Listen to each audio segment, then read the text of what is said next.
Is it strange or a stroke of genius? Hey there my people, welcome to episode 65 of Music and Nothing About, and a special welcome to the hundreds of you who subscribed after my first epic video. I mean, you guys are not playing around about this. I've already learned so much from the comment section in the previous video. Like, each character has their main instrument. I learned that the composer did draw inspiration from anime and video games, so I wasn't pulling stuff out of my ass. Also, you call yourselves Winions after those funny little creatures? I love that for us. So I'm not sure if I'm more excited about reacting to more epic or to get to the comment section after, to be honest. If you don't get tired of my face by the end of this video, you can also find me on Twitter, Instagram and TikTok, links in the description. I'm also on Patreon, where you can support the channel even further while getting some perks, like maybe a longer version of this video, maybe with extra footage.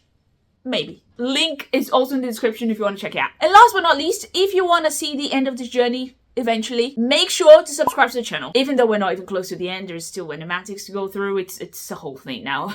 Without further ado, I believe we were headed to the land of the giants. I don't know why I said it like that.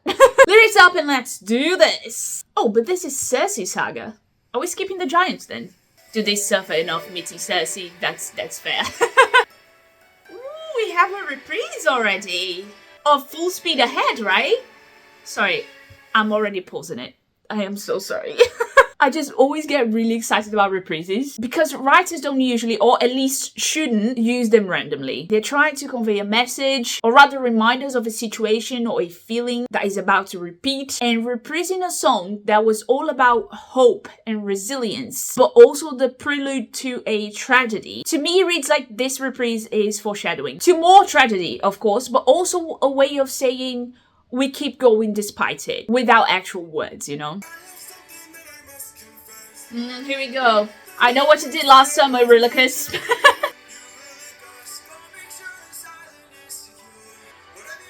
Oh my god. I'm already anxious.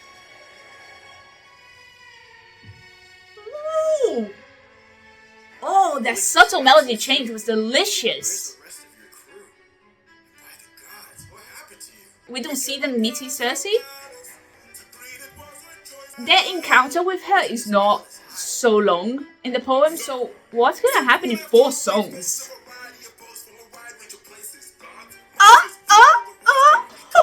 I'm listening. That tracks.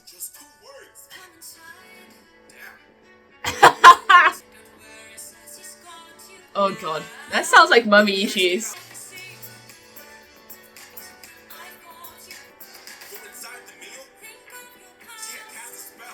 Oink oink! The strings slash hip hop beat combo here, straight into my veins, please. Ooh, okay. This may seem like an innocent line, but very, very important that he says they transformed and it wasn't quick. Because one, it reinforces the title of the song, but also tells us that Circe enjoys being the puppeteer. Unlike some of the other characters, she hasn't really been hurt in any way. She's sort of preempting an attack on her or her home, or at least that's what it sounds like here. But Circe usually lures the men. That line's telling me that she lures the men and she enjoys causing them pain for no apparent reason. Yet, again, I don't have that much context. But this is fairly accurate to the original character's personality, actually, because she will transform men into animals merely because they don't want her, for example. So she is quite ruthless, and that line alone represents that main character trait. All the power. I'm wondering if they're gonna be faithful to the original here, because it's quite crazy what they decide to do. I mean, I really love how faithful the characters are to the original. This is very ridiculous.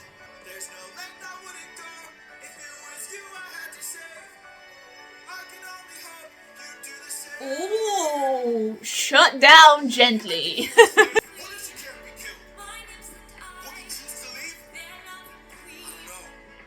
Depends on how cute she is.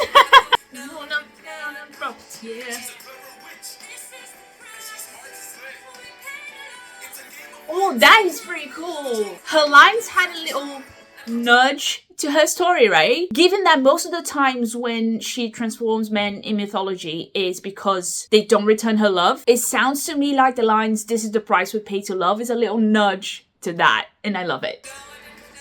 Puppeteer. Puppeteer, yeah. I love that. It's a bit of a pop reference with that. Yeah. I was gonna make some comments, but I feel like I've yapped enough. And if I'm being honest, I'm dying to know if they're gonna stick to the fact that Odysseus is supposed to stay with her for a while and even have children by her. So let's keep going because I really need to know. That's some creepy giggling.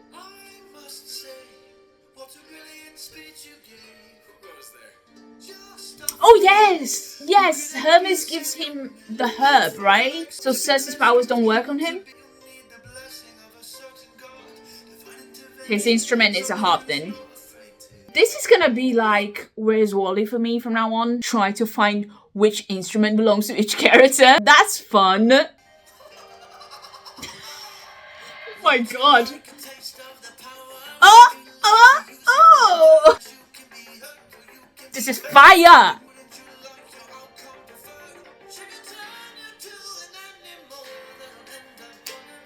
Why is everyone in this cast so incredible? It just keeps getting better and better. Chill out with the talent. Gee. Wait, does the herb give him any powers besides protection? I can't remember.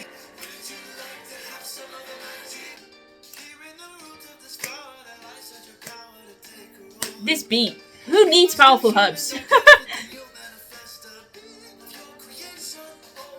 Oh. I don't remember this.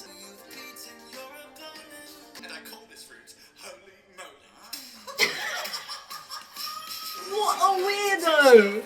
You can be hurt, you can be hurt. I'm not sure how I feel about this rhyming.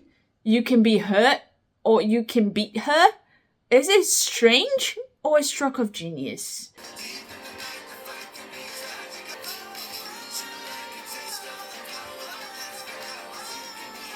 You can be hurt. This is too good. It's too good.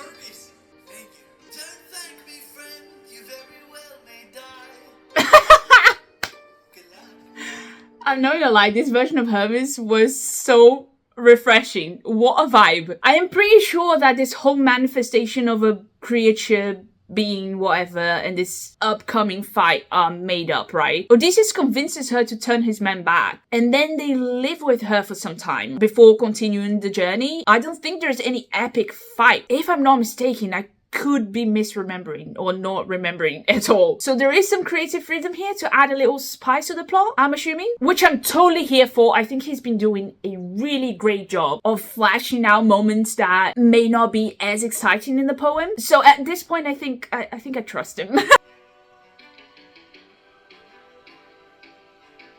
Whoa, whoa, whoa, whoa, whoa. That guitar riff sounded very familiar. Oh wait, let me replay it. Alright, my brothers, listen closely. Yes, it sounds very much like that guitar riff. It's much slower paced, but sounded very similar. Which is very fitting because The Horse and the Infant was about them getting ready for battle. I see what you did there. Oh, passive aggressiveness. He's brave, I gotta give it to him.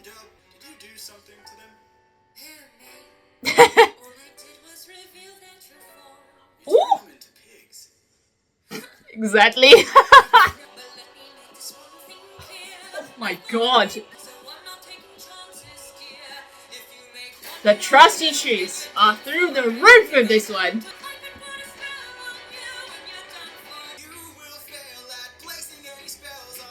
Odysseus. Oh my god. How about being quiet, darling? Why would you tell...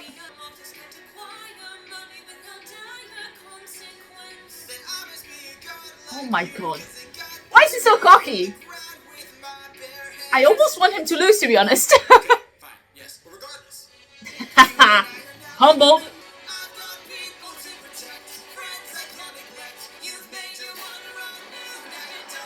Ooh, what was that growl? Are they summoning monsters?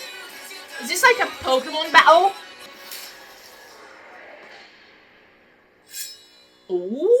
he draws his sword. We're back on track with the poem now.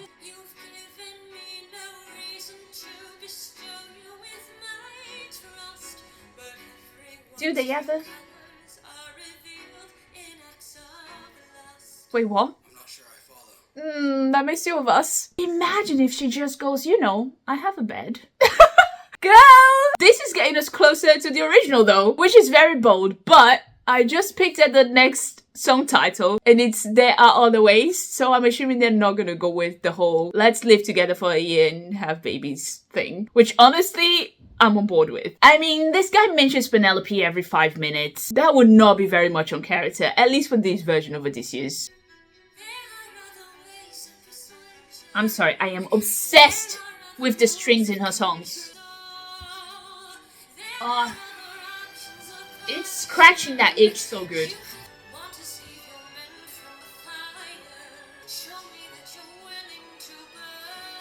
Stop it! This sounds a bit like a tango, you know? Which is sensual but also somewhat uneasy. The music is conveying the tension so well. Ooh. I love them reprising I'm Just a Man in this no contest. Knew it. I appreciate this change though. Don't think the original choice would have gone down well with a modern audience, to be honest. And with this version of Odysseus. Especially when again we have him mentioning his family every 2 minutes. Ooh. Tough. Okay, he redeemed himself. We're good again. Everyone knows. Troublemaker. I love this.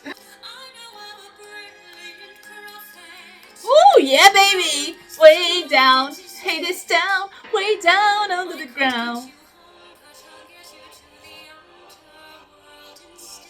I'm sorry, this sounded awesome.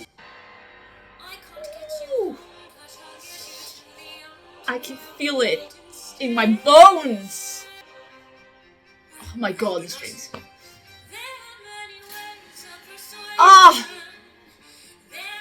The blending of genres. The journey this music just took me in right now. Holy freaking moly! That's what I'm talking about.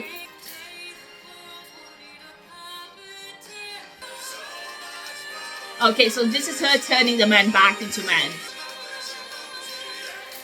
What?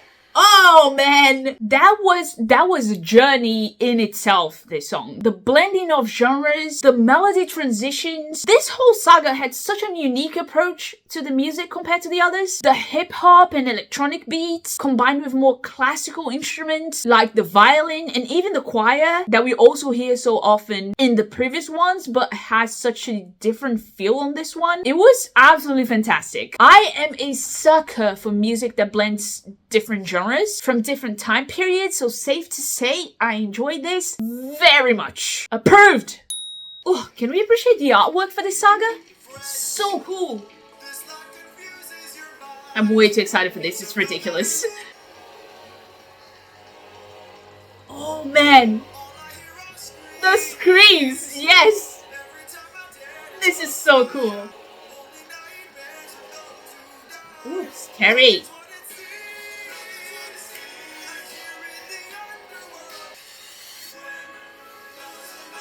Ooh! Interesting! But why the reprise? No! Ooh, no, hold on. I need a moment. 558 men who died under your command. Oh! We are in the Underworld, so I should have expected this, but that hit hard. Reprising that line from the dead man's perspective. Ooh la la! The ultimate trauma for a captain. Excuse me?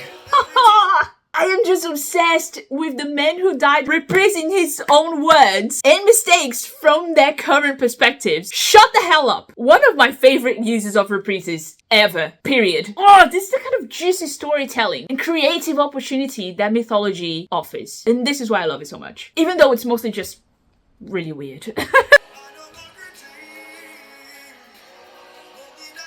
The quiet in the background.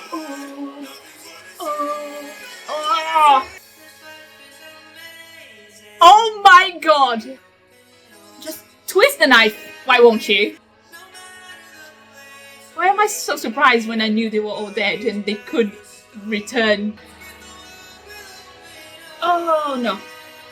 Okay. Politis reprising his song here tells me that even though he died, he didn't really lose himself to hatred or remorse. He didn't carry any grudges. He still has that positive, somewhat naive outlook on life, and that's sweet to know that he's still that same man. Shame he's, dead. And Anticlia? Who's that again? Yes! His mom! It's hard to keep up with so many names. Doesn't she tell him she died of longing for him or something in the original? Oh,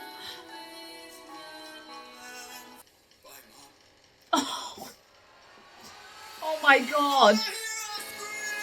The delivery of that "bye mom" was heartbreaking.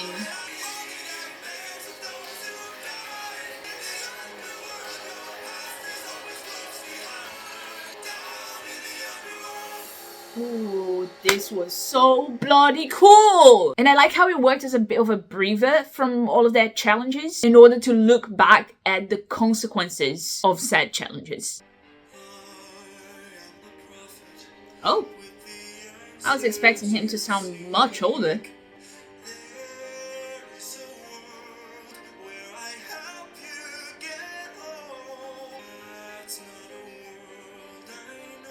Say what? Okay. That we already know. Let's skip to the future. Okay.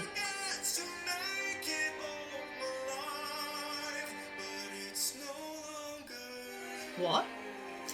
Well, that probably means the journey will change him so much that the Odysseus who gets to Ithaca is no longer this one, the one who left.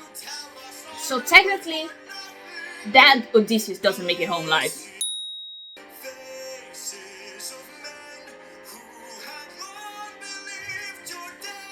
Okay, this makes sense. Because while Penelope's waiting, all of these suitors come into their home and treat it as their own, or worse in some cases. So this makes sense.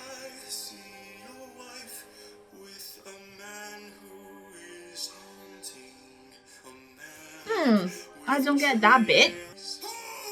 Oh wait, that's him!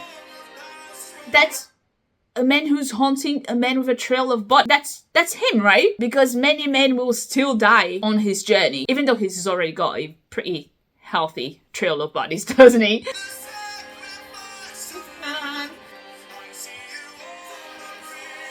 Woo! Sing to me. Hold on. The words the choir is singing. All foreshadowing. This is amazing! Shut up right now. Shut up! Ooh. First of all, this sounds magical. Jesus Christ. Second of all, and most importantly, the choir is singing about all of the future instances in which Odysseus will lose his man. We've got Scylla's throat, mutiny, I'm looking at you, Eurylochus. Lightning bolt, because Zeus punishes them for killing the cattle of Helios. Then we've got fight Poseidon, which is pretty self-explanatory. And all of those situations will deeply change Odysseus, meaning the Odysseus that makes it home will no longer be the present one. Get out of here! This prophecy makes total sense, but I see what they're doing there, making it very vague. And in some instances, like when he talks about, I can see your wife with this man. They're using the actual story to create the riddle in our heads, to try and deceive us into thinking, oh, it could be any man because there were so many men who visited Penelope while he was gone. When in fact, the whole song is just about him. Seriously. Okay. Time for some self-reflection. Life will do that for you, don't you worry. It's me. Uh-oh. What if I'm the problem? What is this, Taylor Swift? Not the strongest lyrics so far.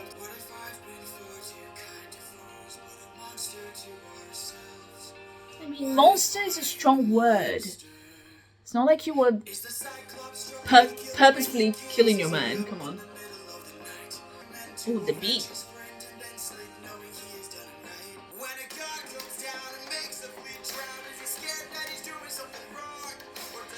I don't love the lyrics, but I quite like the idea behind them.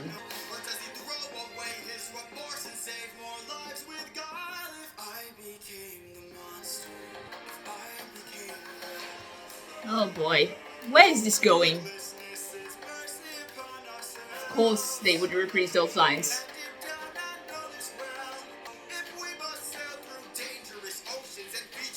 Oh! Ooh, this is villain era! And I love how from "So if we must sail" to "So we don't die," his rhythm kind of trails off track to the point when by the end his words are more spoken than sung, as if he's slowly giving up on respecting the melody. He's making his own unexpected path here, quite literally, and I don't know if that was on purpose, but if so, quite symbolic and a brilliant idea.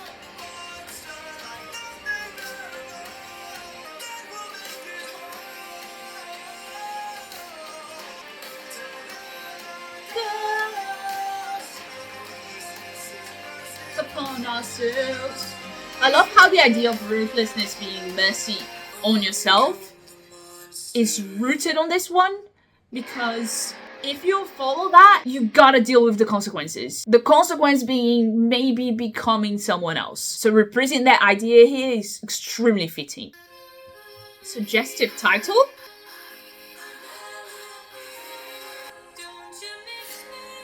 What is this? Is he dreaming? Ooh, it's the sirens! Sorry, the prophet literally just told me. Is he playing right now? Our daughter! May! You just made it... Oh, mistakes.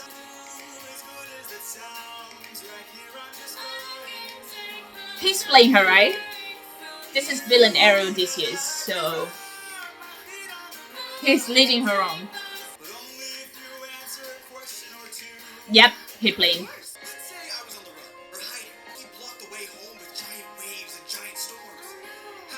Oh no!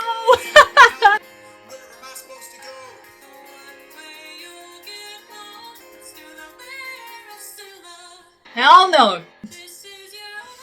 Nope. The fact that Poseidon is scared of Scylla should tell you everything you need to know. What's he playing? Well, he just wants information from her, right? Ooh, how the turntables! Wait a second. Actually, let's just jump straight into the next one because this has to turn on me. And I'm not gonna like it! There we go. Yep. You've been trying to take my life this whole time. I know underwater there are packs of you hiding. This is villain era music, alright.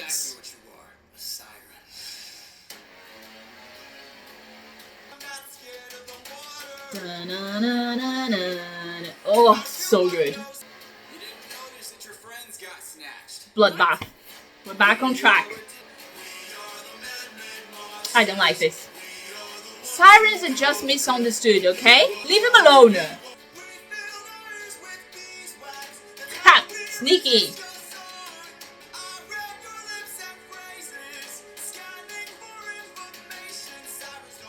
How exactly does that work?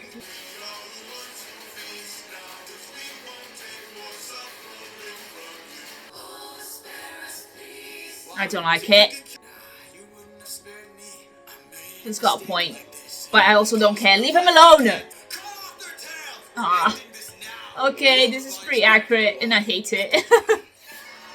It's so violent. And the fact that they have them drowned in their own home? Villainous!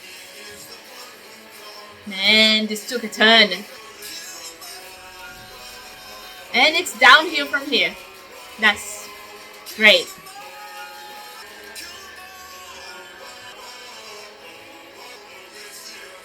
Suffering indeed. Yeah, because he's trying to pick which one of you to sacrifice. The drama!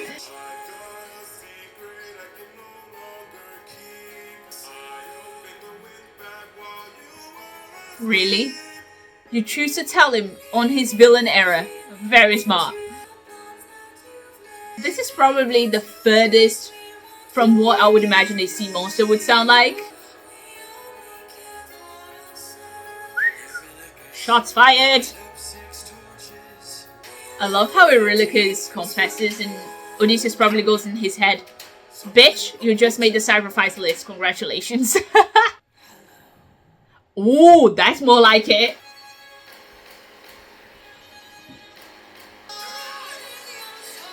Yes! Is this the same singer though? Because the range. Okay, Scylla saying we must do what it takes to survive mirrors Odysseus' monster song as his turning point, and to me it means she's saying, look, we're not that different after all.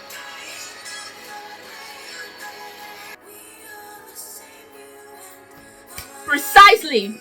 Ah, yes! Exactly. I think the lyrics really improved in this set of sagas. What do you guys think? The words seem more carefully chosen to convey the right meanings, and in many instances leave some room for interpretation and even to reference the original story. Feels a whole lot better to me. Now mutiny, as if they didn't have enough to worry about. This is a reprise too, right? Oops. Ooh. I mean, you can't blame him for being mad, but also, if sacrificing 6 men means saving all the rest, tough. I don't envy Odysseus.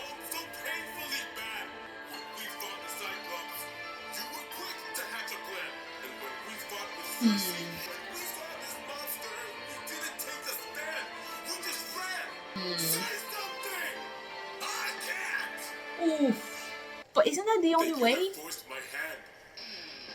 Oh, fight, fight, fight!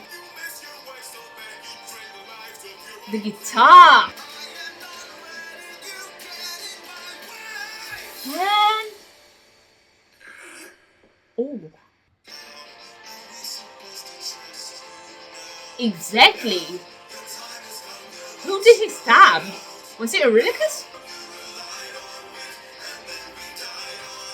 Oh, reprising the lyrics from the first time he's challenged by crew and seeing the difference in reactions, it's pretty cool. Oh, time to meet Helios.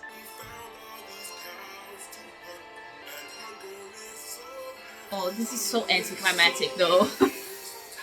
They just stop the fight for cows. That they choose to not die in hunger because they think they'll die anyway and end up speeding up the process.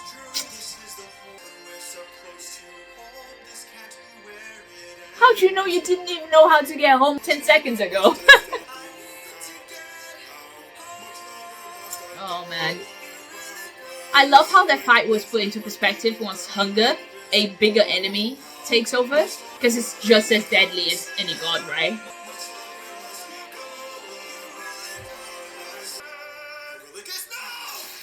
Uh-oh.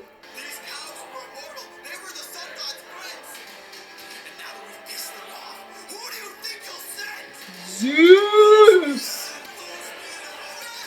Oh my god. I can see it in my head. Oh, the thunder! That was pretty cool. I love that all of these mythological characters always have that one thing, like the one element that identifies them, like lightning for Zeus, for example. So the way they're using those special effects in reference to those elements to bring the characters into the scene, it's pretty awesome. Ooh la la! I just want to hear that voice again, no? Ooh. Wait a sec. That's not the same guy, is it? Oh, what does that even mean though? Gods are so cryptic.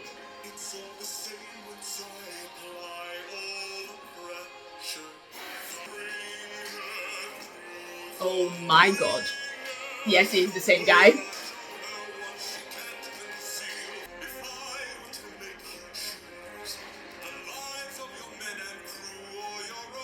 Ooh. See, having a whole song about him changing into a monster kind of spoils all future decisions because we know he's gonna be ruthless from now on, so he's gonna choose his own.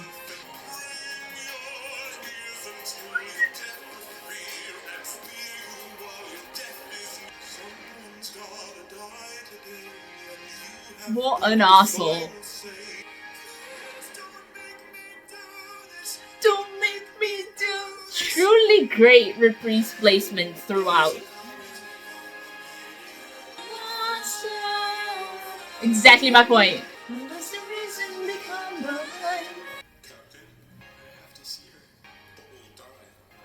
I know.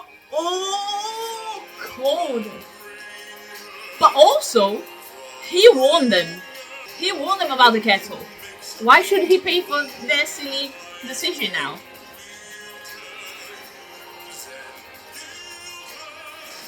I feel a little bit uncomfortable about the personification of pride as a she here. But at the same time, my god, his voice. But at the same time, I completely understand the choice, given Zeus is truly vile towards women in many instances. So him talking about having his way by undressing this damsel and applying enough pressure is very fitting for the character. Amazing voice, I felt things.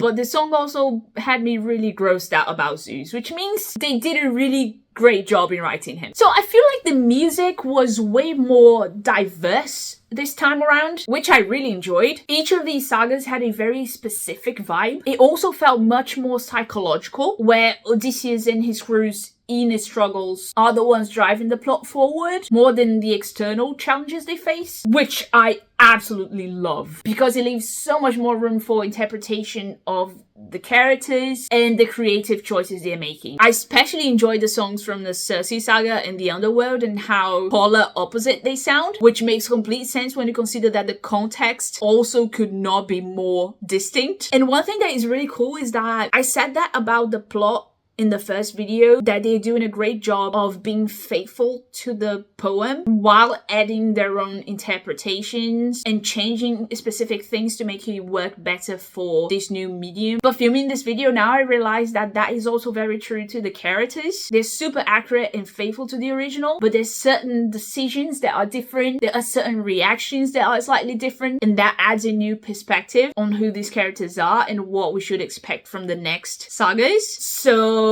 I cannot wait!